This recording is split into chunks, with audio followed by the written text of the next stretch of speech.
আমি হয়তো ভুলে গেছি আমার মায়ের ওই কথা। যখন আমি পেশাবে শুয়েছিলাম, তিনি পরিষ্কার না করলে আমার উপায় ছিল না সেখান থেকে। আসসালামু আলাইকুম ভিউয়ার্স, কেমন আছেন সবাই? আর একটি নতুন ওয়াজ নিয়ে আসলাম। আজকের বিষয় হচ্ছে আমি মনে হয় ভুলে গেছি আমার মায়ের কথা। জমশেদ মজুমদারের সেই বিখ্যাত ওয়াজটি চলুন শেষ পর্যন্ত দেখে আসি।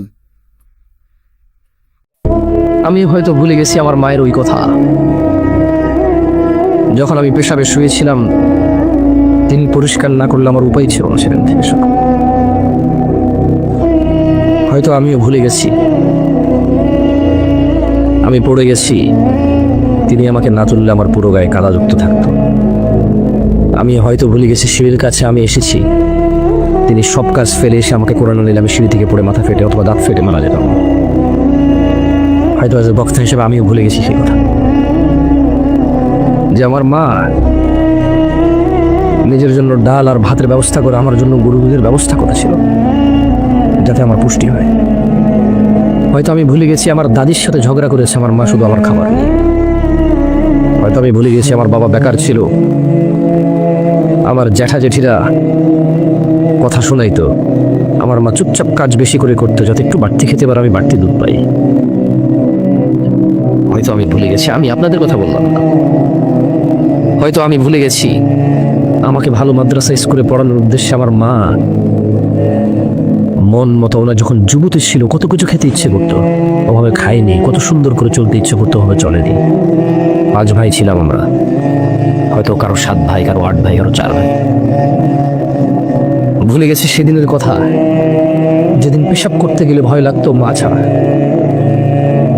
ঘর থেকে বেরোলে জিনে ধরবে, ভূতে ধরবে, কুকুর কামড় দেবে, মানা হলে হবে না। সেই দিনের কথা হয়তো আমিও ভুলে গেছি, কিন্তু আল্লাহ নবী সাল্লাল্লাহু আলাইহি সাল্লাম ভুলেননি। তিনি বলেছেন পৃথিবীর সবচেয়ে বড় অপরাধ আল্লাহর সাথে শিরিক করা, তারপরে ওয়াকুল ওয়ালিদাইন, পিতামাতার অবাধ্য হওয়া। কতটুকু অবাধ্য? পারবো না, করবো না, এখন না।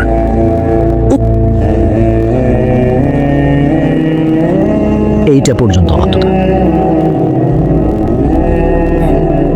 কত বৃদ্ধা এখনো ঘরে শুয়ে আছে, ছেলে ঘরে ঢুকে ঠিকই তার বাচ্চার মুখে চুমু খায়, তার মাকে দেখতে যায় না, পাশের রুমেই মা।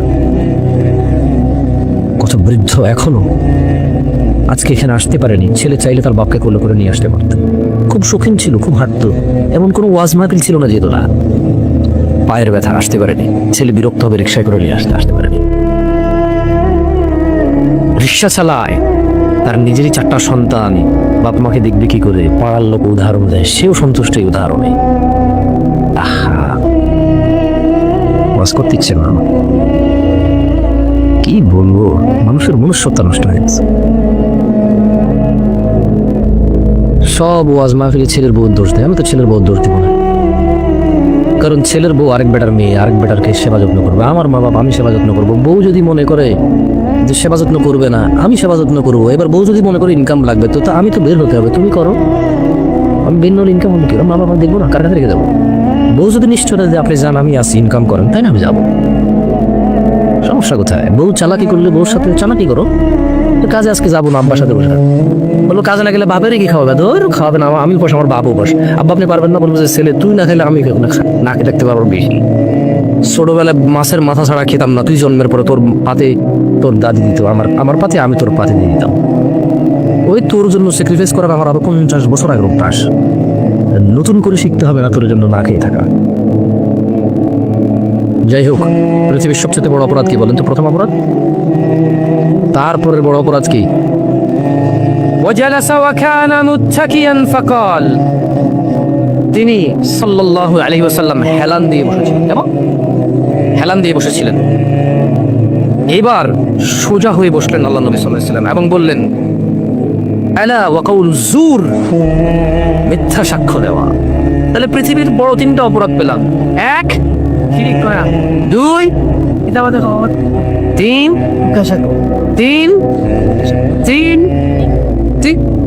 সাক্ষ্য। 3, এতবার কেন বললাম জানেন?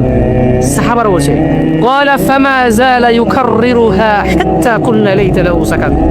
মিথ্যা সাক্ষ্য দেওয়া পৃথিবীর বড় অপরাধ, এই কথাটি আল্লাহ নবী সাল্লাল্লাহু আলাইহি ওয়াসাল্লাম বারবার বলতে থাকলেন। এমনকি সাহাবারা বলতে লাগলেন, যদি আল্লাহ নবী সাল্লাল্লাহু আলাইহি ওয়াসাল্লাম আর না বলতেন, একটু এবার খারাপ হতো। মিথ্যা সাক্ষ্য এত বড় অপরাধ। আলিম পানার মানুষ, মহিলা এবং পুরুষ।